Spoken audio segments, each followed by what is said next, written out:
ॿियनि जे नंगन खे तकींदो वती तो बणी बाज़ कुंजूं झटींदो वती तो बणी बाज़ कुंजूं झटींदो वती तो ॿियनि जे नंगन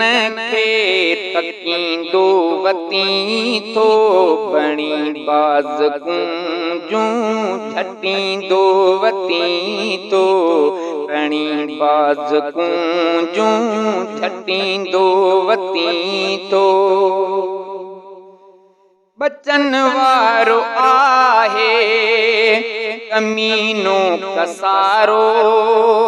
बचन वारो आहे कमीनो कसारो इज्जत तब ॿियनि जी लुटींदो वती तो बणी बाज़ कुंजूं झटींदो वती तो बणी बाज़ कुंजूं झटींदो वती तो शराबन जो आदि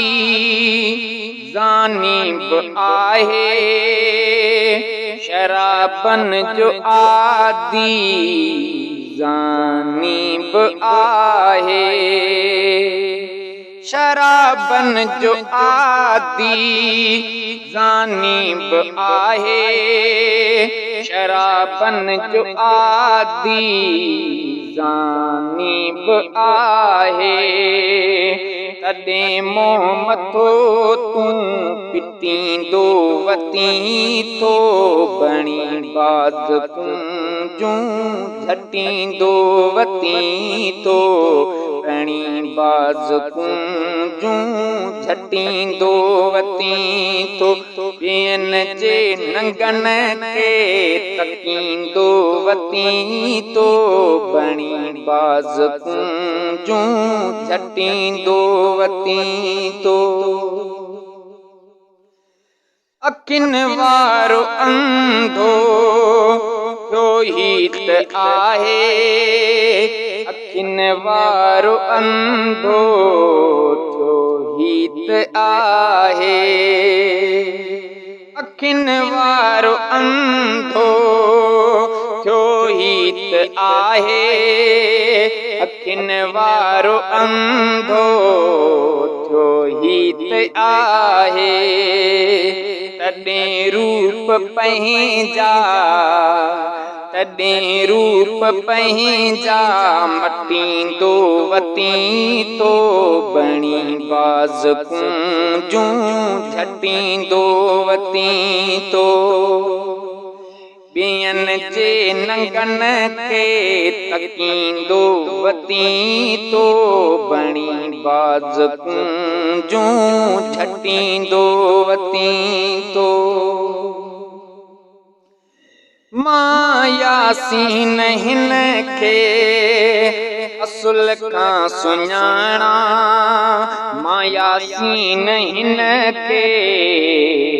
असुल खां सुञाणा मायासीन हिन खे असुल खां सुञाणा मायासीन हिन खे असुल खां सुञाणा बणी गिज वांगे मास बणी गिज वांगे मास पटींदो वती तो बणी बाज़ कुंजूं झटींदो वती तो बणी बाज़ कुंजूं झटींदो वती तो ॿियनि जे नंगन खे